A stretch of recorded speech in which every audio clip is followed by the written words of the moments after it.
لقد كان لكم في رسول الله أسوة حسنة لمن كان يرجو الله واليوم الآخر وذكر الله كثيرا. بسم الله الرحمن الرحيم. الحمد لله والصلاة والسلام على رسول الله. اللهم افتح لنا أبواب رحمتك وألحقنا بالصالحين. اللهم علمنا ما ينفعنا وانفعنا بما علمتنا وزدنا علما وفهم الدين. اللهم اغفر لنا ولوالدينا وللمؤمنين يوم يقوم الحساب. خۆشەویستان لە بەرنامەی نوێی بەرنامەی پێشەنگبوون کە ئەم بەرنامەی هەفتا و شەشەمین بەرنامەیە کە باسی چۆنیەتی دروستکردنی کەسێکی پێشەنگێکی چاک دەتوانین چۆن دروست بکەین، کە باسی چەند بنچینەیەکمان کرد کە بنچینەیەکم بنچینەی بەها گرنگیدان بە بەهایەکانە ئەوش لە چەند خاڵی پێکهاتوو. لە پاشەوەی باسی بنچینەی دووەم کرد کە پێشەنگ دەبی پلانی هەبی، پلانیشکردمانە 5 خاڵی سەرەکی. لە پاشەوەی هاتینە سەر پەیوەندیەکان کە کەسی پێشەنگ چۆن بتوانی پەیوەندیەکان ڕێک بێخین، وەکو باسی پەیوەندی ئینسان خۆت لەگەر خۆی، پەیوەندی لەگەر خەڵک، پەیوەندی لەگەر دۆستەکانی، پەیوەندی لەگەر دەسەڵات ئەوانەمان باس کرد کەوانش هەریەکیان چەند بەرنامەیەکمان لەسەر کردیان. لە پاشەوەی هاتینە بەرنامەی کە باسی پەیوەندی لەگەر دوژمنەکاندا. وەکو دیارە لە بەرنامەکانی پێشوودا بەرنامەی 73 و 74 و 75 باسی 3 دوژمنمان کردووە، چۆنیەتی مامەڵانە لەگەر دەکەن. یەکەمیان باسی نەفسمان کرد کە ئینسان چۆن مامەڵەی لەگەر دەکات، لە دوای باسی شەیطانمان کرد کە ئینسان چۆن پەیوەندی مامەڵەکردن لەگەر ئینسان دەکات، پەیوەندیەکانی چۆن لەگەر ڕێگنێخی کۆنتترۆلی دەکات. لە پاشەوەی باسی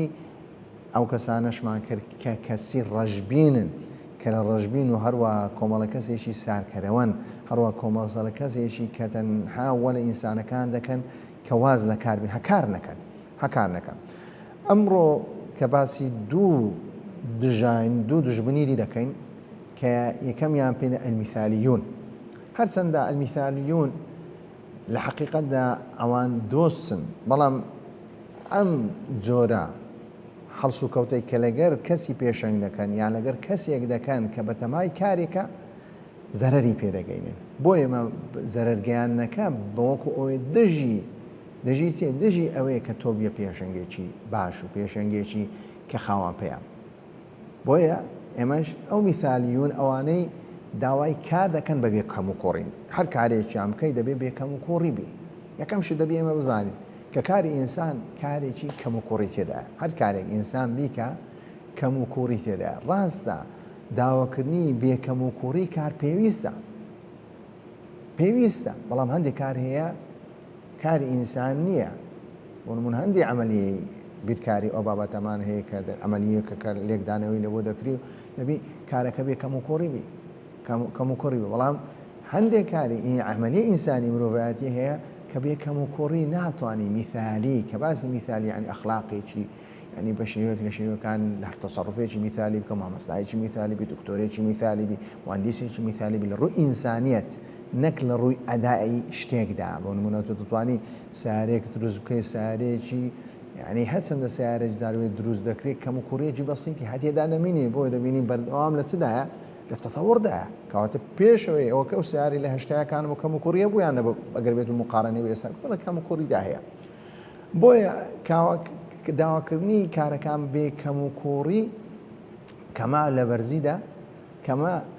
ئەمە بەڕاستی دەبتە هۆی ئەوەی بەرامبەرەکەت وەلێ دەکەی تووشی ئیحباط بێ، تووشی ساربوونەوە بی، تووشی ئەوەی بی کە ئیشەکە نەکە.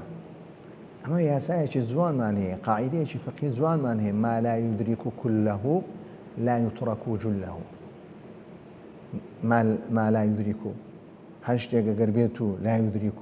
كله لا يترك جله، ئەگەر بێت و شتێک نەمانتوانی هەمووی بکەی ئەو واز لە هەمووی هەندێکی ناینی. ئەگەر بێت و نەمانتوانی هەندێک بکەی ئەمە بە یەکجاری وازی لێ ناینی. ئەگەر بێت و کارێک نەمانتوانی هەموو کارەکە بەبێ کەم و کوڕی بیکەی ئەوە نابی واز لە کارەکە بکەین بە حجەی ئەوەی ناتوانانی کارەکە بە پێرفێکتی بکەین، زۆر بە ڕێک و پێش بکەین، بەڵکو کارەکە دەبی بیکەین. ئەگەر بێت و 170-180 توانی کارەکە بکەین، ئەگەر بێت و 150 توانی کارەکەمان بکەین. بۆی فاتقوا الله ما استطعتم. حتى أخوات پروردگار كاتيك دعوة تقوى دكا أو بريبرزية ما استطعتم أو كيلة تواني إنسان داهية أخوات پروردگار فاتقوا الله حق تقاته كمال داهي كمال دكا حق تقاته بلان فاتقوا الله ما استطعتم كأخوات پروردگار دعوة دكا كتقوى أخوات پروردگار ما استطعتم أو كيلة تواني إنسان داهية ويما كاو كساني داوي مثاليات دكان كدو جورن كقربتو جوريشان ك مثالی بوونیەکەی داوای ئەوە دەکە بێکەم و کۆڕی لە بۆ ئەوەی ئەم جارە ئەم جۆرە داوایە دەکە بۆ ئەوی شتەکان هەموو بەخۆی بیکە ئەم جۆرە کەسە کە دەیهەوێ کارەکە خۆی تێدا بێت هەر کارێک ئەم جۆرە کەسە هەر کارێک خۆی تێدا نەبێت دەرێکاکە ڕەخنەی لێ دەگری ئەو کارە بۆی کەم و کوڕێ نابەوە هەوە دەبە بەو شێوەی بە بەڵام ئەگەر بێت و کارەکە دادەست خۆی لەو کاتێک کەم و کوڕیەکان نامێنی هەرچەندە کارەکەی بەخۆی زۆر خراپیش بکە هیچ کەم و کوڕی تێدانی کارەکار ئەوەیە کارێکی باش زۆر زاوی لە ساحەی سیاسیمان دیتە کۆمەڵە کەسێک معارەزە بووە معارەزەی زۆر دڕ بووە زۆر بە حکومەت نووسایە ئەنما و ئەشکار ڕەخنی لە حکومەت گرێ بەڵام کاتێک چوویتە ناو حکومەت سەد خۆزگەم بە حکومەتکە کە حکومەتی بابری کابینی پێشوو کە زۆر لەوی باشتر بووە زۆر ئەداەکەی چاکترە بۆیە مەدەبی بەڕاستی بڕوانگەیەکی ئینسانی تەمەشەکارە ئینسانیەکان بکەین ناکرێ بڕوانگەیەکی میثالی تەمەشەکاری ئینسانی بکەین کاتێک دەبینی زادەیەک چادەکرێت زادەکە دەبینی ئەگەر بێت و قیرتاوێکی چاچیش دەکرابێت ئەوەندە دەکرێت ئەگەر بێت و کەم ترخەمی ئیمانیان کردی ئەوە لەو کاتێک پێویستە ڕەخنەی بگرین بەڵام ئەگەر بێت و کەسەکە هەر ئەوەندە توانێ هەیە بۆ ئەرێ ئەو کارە بکە لەو کاتی ئەم ڕەخنەگرتنەمان لە چییە ئەم هەموو قسەمان لە چێت تەنها لەبەرەوەی کارەکە لە بەدەستە منیە بۆی ڕەخنەی لێ دەگرم دەمەوێت بە خۆم ساحب کارەکە بەڵام کاتێک کارەکە دەکەوتە دەستە خۆم باشە ئەو کەم و کوڕیە و میثالیەتە نامینێ لای من دەبتو میثالیەت نامینی لەو کاتێکا کاتێک باسی میثالیەتم کردیە تەنها حجەتەکەم ئەوە بووە حەسادەتێکم هەیە بەرامبەر حەسم دەکرد ئەو کارە لە بەدەستەم بی لە کار لە بەدەستەم دووەمیان داوای تەواوی لە کارەکان دەکەن یعنی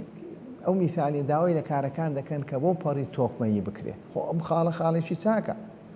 زۆر باشە بەڵام نابێت بتە پێوەرێک بۆ لێدان لە خەڵکدا هەڵسەنگاندن لە کارەکانی بەرامبەردا تۆ بتوانانی کەسەکەی بەرامبەر یان پێشەنگەکە بشێنی زۆر زاروەیە ئەمە کە دەبینین کۆمەڵە کەسێک لە بواری دەعاوی بانگەوازدا بەهێزە کۆمەڵە کەسێکی هاگەزات دێ کەم و کوڕی لێ دەگری ئیدا کەم کوڕیانە حیساب دەکەی کە وڵی تەماشاکەی کوڕە خۆ کەم و کوڕیانی تێدایە کەم کوڕی تێدایە خۆ قابلە کەسی بانگەواز بانخواز و ئەو بابەتانە خۆ ئینسانە خۆ لە ئینسانیت دەرناچی هەرچەندە ئەو قسانەی دەیکا کەلامی خوای پەروەردگارە کە بێ کەم و کوڕیە هەروە قسەی پێغەمبەر صلی الله علیه وسلم کە وحی خوای پەروەردگار پێدای بێ کەم و کوڕیە بەڵام کاتێک دێ لە ڕوانگەیەکی ئینسانی ئەو ئینسانە چۆن مامەڵە دەکا لەو کاتی ئەو کەم و کوڕی تێدایە ئینسانە تووشی چ دەبی تووشی هەڵە دەبی تووشی هەڵە دەبێت بۆیە ئەم جۆرە هەڵسەنگاندنە کە هەڵسەنگاندنێکی میثالی لە بۆ کۆمەڵە کەسێک بکەی کە بە پێشەنجاندا دەنێ کە ئەو جۆرە کۆمەڵە پێشەنگانە ئەوم ڕەخنایان لێبگری ئەو کەسە دەبتە سارکردنەوەی کەسی پێشەنگ بەڵکو دەبێت تۆ هانی بدەیت کاتێک دەبینی کەسێکی گەنج کە دەبینی لە بوارێکدا قسە دەکا با غەڵەتیشی تێدا بێت ئاەتێک بە غەڵەتی دەخوێنتەوە حەدیثێک بە غەڵەتی دەخوێنەوە بەڵام ڕۆیاکە تێ ئەو کەسە پێویستە برەو بە توانایەکانی خۆ بێت تۆ چی لێ بکە کارەکەی ستایش بکە کارێکی زۆر باشت کردیە کارێکی چاکت کردیە هەروەها بەڵام بەخۆش دەزانی کاری ئینسان بێکەم و کوڕی نابی لێرە دی کاری ئینسان بێکەم و نەکبری وەڵاهی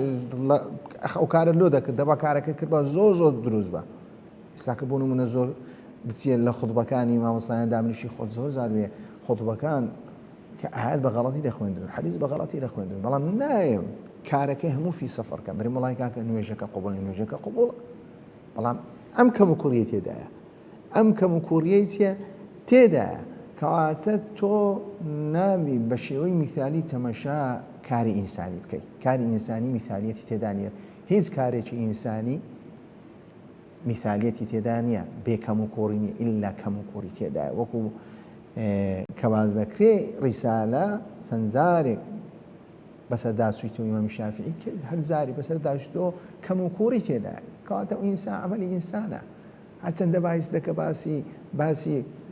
بابەتی ئوسوڵی فقه دەکات بابەتی سوء الفقه دەکات بۆی دەبی ئەوەتەمان نەچاوی فاتقوا الله ما استطعتم لا يكلف الله نفسا إلا وسعها کەواتە میثالیەت زۆر زاروەیە کە ئەو کەسانی دەروبەرت کە داوای میثالیە دەکەن وەکو دژمنێک کە مامەڵە لەگەر دەکەن کە دێن تووشی سارکردنەوە تووشی وت لێ دەکەن کە واز لە پێشەنگ بوونەکەی خۆت بینی بۆیە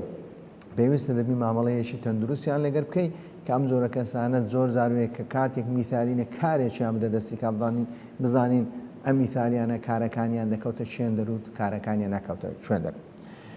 هەروە خاڵی پێنجەم کە ئەویش بە هەمان شێوە کە بەفیڕۆدانی کاک بەفیڕۆدانی کات بەڕاستی دوژبنیەکی گەورەی ئینسانە کاتێک کە تووشی ئەم دەردە دەبی ئینسان دوژبنە و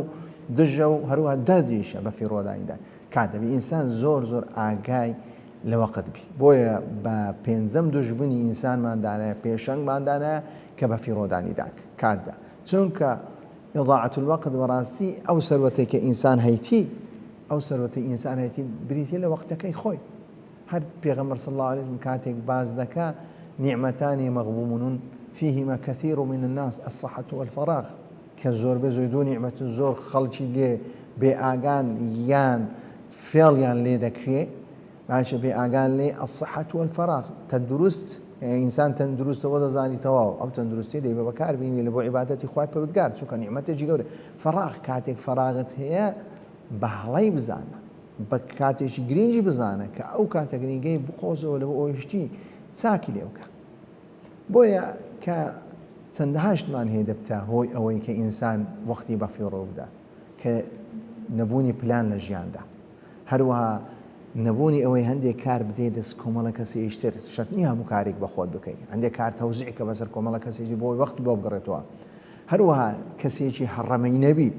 بە شێوەیەکی عەشوایی بژی های تەختیڵ دەبی هەیە تەفیڵ دەبی هەرێ فەوضەوی نەبی ئینسانەکە هەروە کارەکان تەزیین مەکەوە ئەو ڕۆناسبەی تەسویفت نەبی هەروە عدم القدرة على الرفض هەروە ئینسانی فإذا قيل لكم فارجعوا فارجعوا ها ئاەتەکە فێرمان دەکات ئەگە گوت بگەڕێنەوە بگەڕێنەوە کات لێرە القدرة على الرفض ئینسان توانی ڕەفزی هەبی ئەگەر بێت و دەزانی ئەو وەختەسیە بەڕاستی لێی دەڕوا هەروەها تووشی الرغبة فقدان الرغبة كإنسان رغبتي نميل لسر كاركردن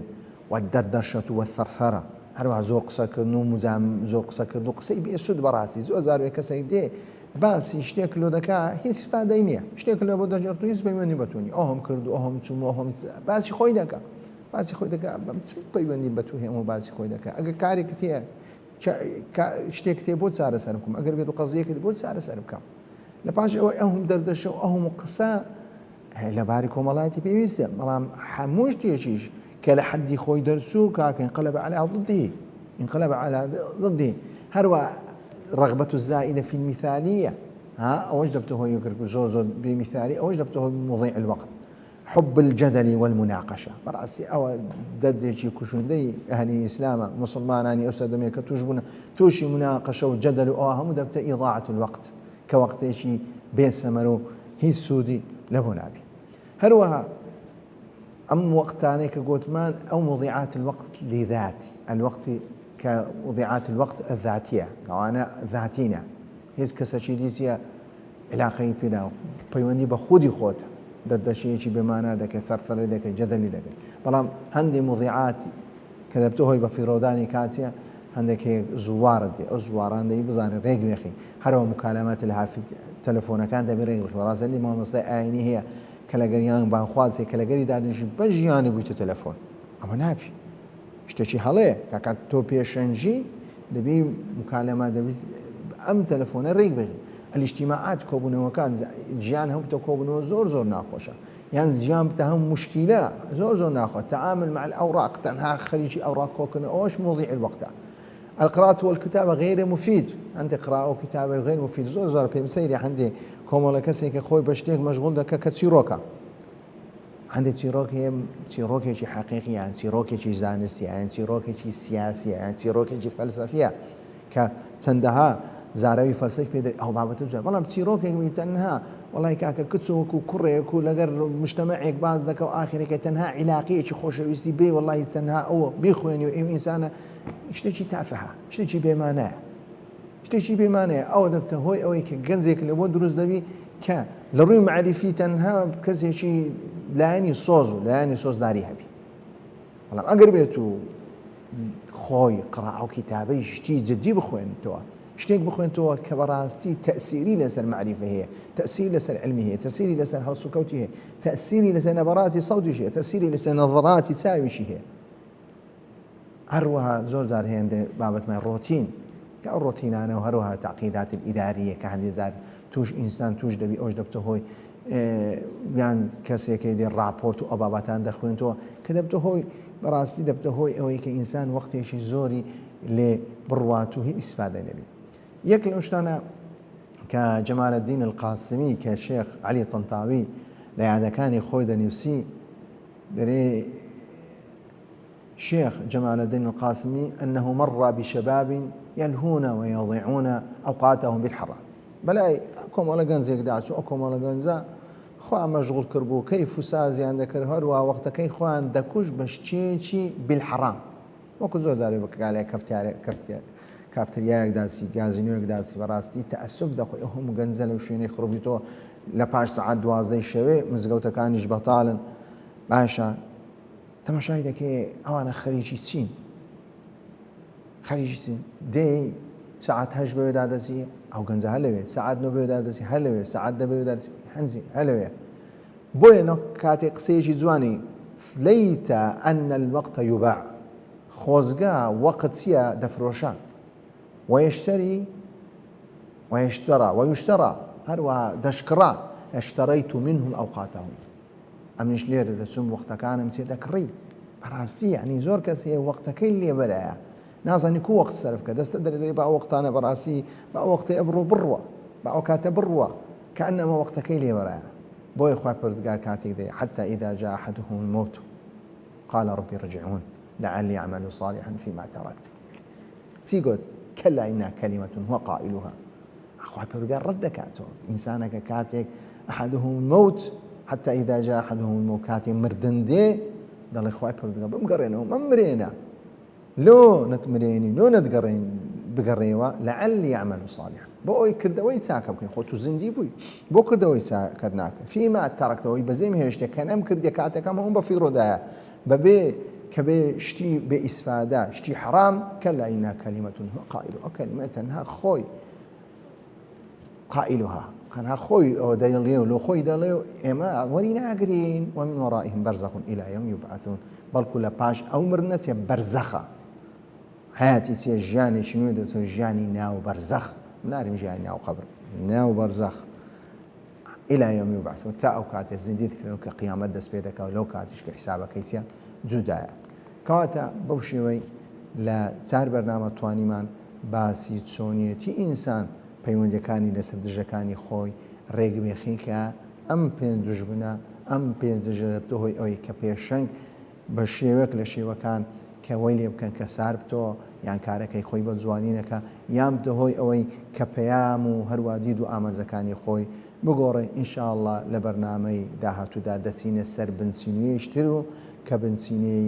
کە لێ هاتووەیەکان یان توانایەکان چۆن ئینسان گرنگی بە توانایەکان و لێ هاتووەکانی خۆی بدا وصلى الله على محمد وعلى آله وصحبه أجمعين.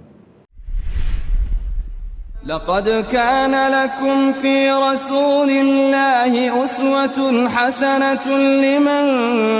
كان يرجو الله واليوم الآخر وذكر الله كثيرا.